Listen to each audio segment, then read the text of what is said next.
So thank you for being here today.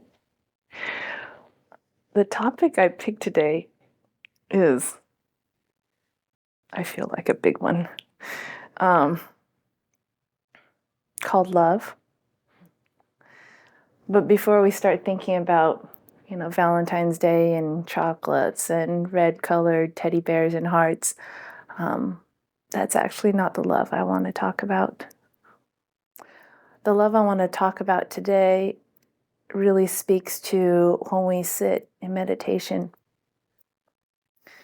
Because when we take that time, we carve it out of our busy, busy lives in this busy, busy world, and we're able to sit for a few moments with eternity, we're really allowing ourselves to be able to get in touch with the love that eternity is. And this love is quite awesome if you feel like you've had some inkling of it and have experienced it. And why it's so awesome is because this love that eternity has for you and how it's experienced through your life is greater than how you could even love yourself. It's greater and beyond all of kind of our human discrepancies. A lot of times we feel like, oh, if we have our significant other in our lives, we feel like we give them a lot of love. But if you can even for a moment imagine beyond that, someone, something, a presence loving you through and beyond all of your pain and all of your hurts, all of your defense mechanisms, your coping mechanisms. The love that is there eternally and never leaves or parts from you. It's always there. And sometimes we may feel like there's some kind of a separation with that love. And really, it's not that it's absent or away from our lives. It's really the mind and our egos that kind of spin us into this really, really tight world and this tight place that we're not able to feel it or experience it or touch it in our lives. Kind of think of that, really familiar, popular poem where you see it's like, I think from Christianity, where you see footprints in the sand, and there are two pairs of footprints, and it's Jesus Christ, the teacher, this really great loving being, with this other individual, man or woman. And at one point during this person's life, during their most difficult challenges, they only see one set of footprints in the sand. And the individual feels that, this great presence of love in their life, their teacher or eternity or whatever you want to call it, abandoned them during that time. And as you read on, you come to find out that it wasn't the case at all. It was actually when that loving being, that presence, actually carried them during the most challenging times, and they were not aware of that because they were so in their suffering or pain or whatever, confusion, whatever that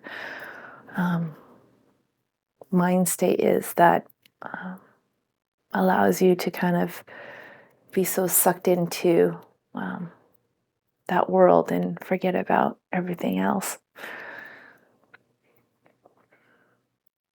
So in this place of love that we sit and experience whenever we sit in meditation, it changes us and it restructures us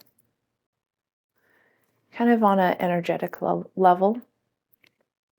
And when it does change us, if you can even imagine yourself being in this presence, this great presence of love, during the moments of your meditation, that when you come out of the meditation, you can take that experience with you, and you can move through your life, and you can move through the world in such a way where you might begin to change some of your thought processes, some of the way you interact with others, maybe how you interact with yourself.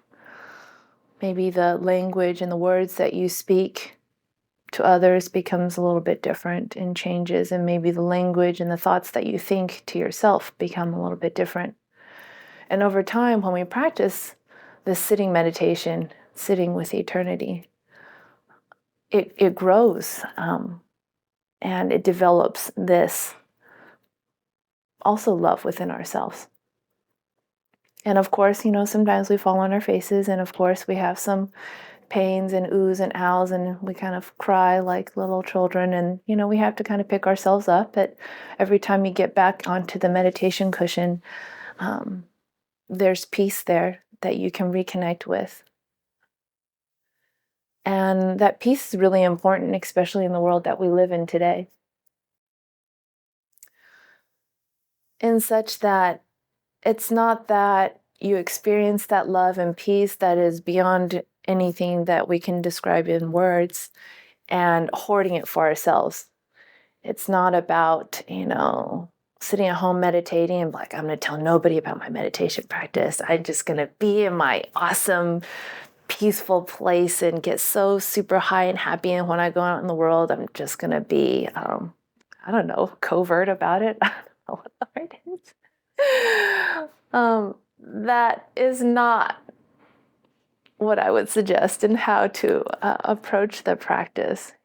When you have something so beautiful and great, sure, it's natural that you want to protect it. Sure, it's natural that you want to be very specific on how you share it and who you share it with. I think that's intelligent, and I think that's good discrimination.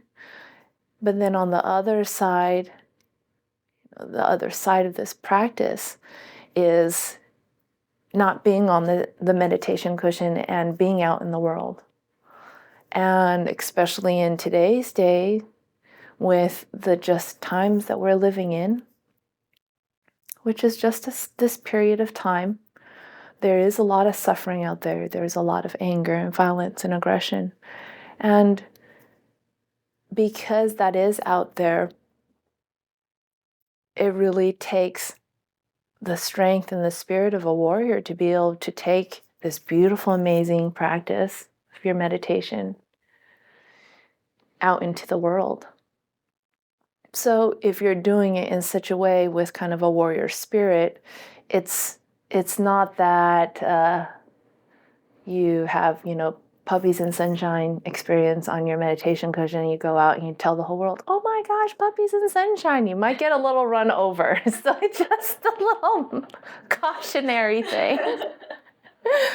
You have to be able to further polish this warrior spirit within yourself in such that you are very clear and keen on how you share the puppy sunshine kind of a concept. And sometimes the way it looks to the physical eye is it looks like tough love. It looks like you're being really firm, that someone would think, my gosh, that person practices meditation. God, they seem like a little rude. Wouldn't they be like all loving? Yeah, they would think you're mean.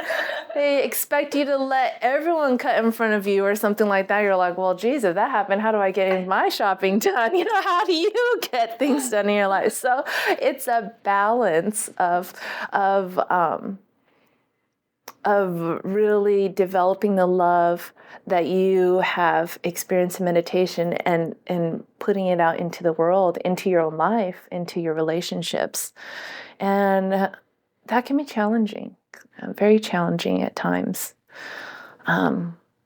Speaking to your question of kind of patience around, our life. And something I've been working on is not so much focusing so heavily on the patience side as much as looking more at the tolerance side. there's really such a piece of when we meditate and we have this beautiful experience, and we don't want bloodshed or pain in the world. We don't want to see other people suffering. It pains us when we see that because we know there's another way. And some people just aren't necessarily ready for that experience in their life. They, for whatever reason, that's just not their time. And so we have to be able to cultivate a tolerance from a very loving space from our practice as we engage or interact to whatever extent with these individuals in our lives. And that tolerance piece is, I almost want to say it's an advanced practice. I don't know. Maybe it's an elementary practice, but it feels very advanced for me because of the fact that when we meditate and we feel all this wonderful things, on the other side of it is when we get off the meditation cushion, we also feel just as strongly all the suffering and all that really heavy, with the new Star Wars movie coming out, we feel the dark side. We really do.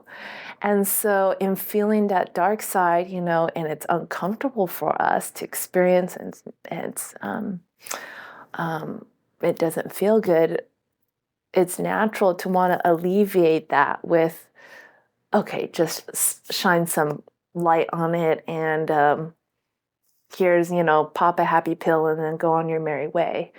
And the thing about our practice is it's not like Western medication. It's not like you pop a pill and you feel better in 3 hours. Because actually, the way the Western medication works is, I feel a lot of those like Dayquil, NyQuil pills, they only dampen what your own symptoms are, just to kind of buffer the suffering, if you will, until your system is able to heal itself. I mean, at the end of the day, it comes back to your own system having to process the bacteria and so forth like that to be able to come back to balance. On the other side, so with that being said, of it not kind of being a quick fix,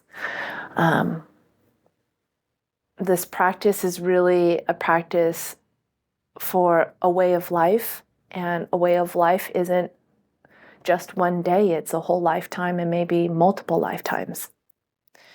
And so when we engage the practice in that way, that warrior spirit really comes to mind, because you're having to push on, you have to have endurance, you have to have courage when you feel like this is the 100th millionth time that you've been doing this, or it's the 100th millionth time that you've fallen on your face, or you've gone angry, or you lashed out at someone.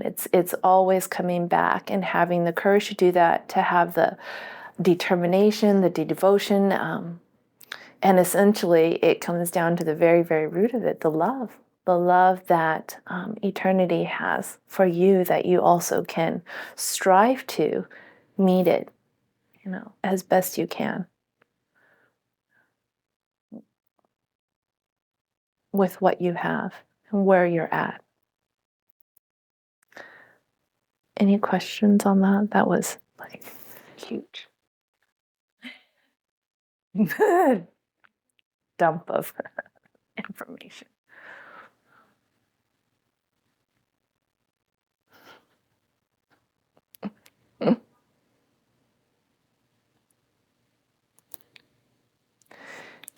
If there's no questions, we can marinate on it a little bit more and meditate.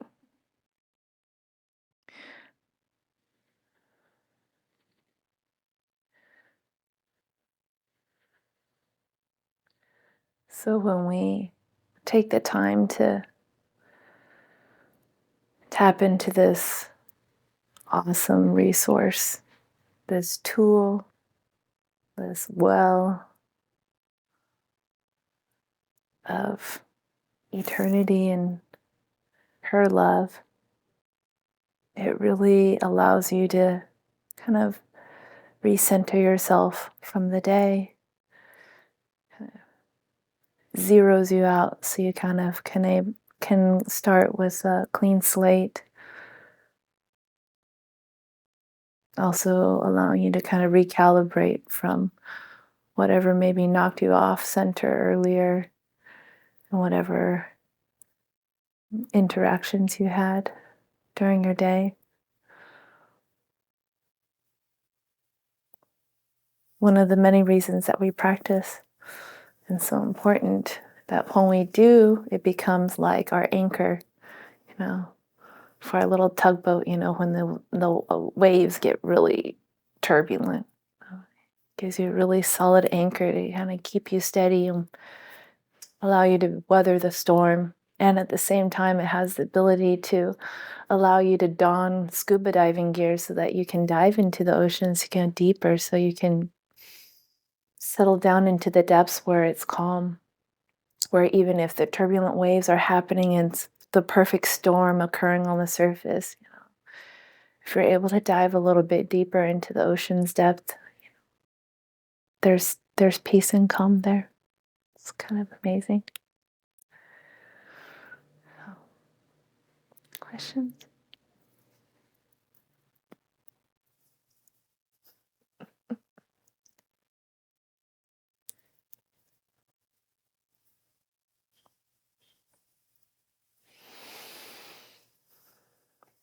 One of the reasons that we use music in this practice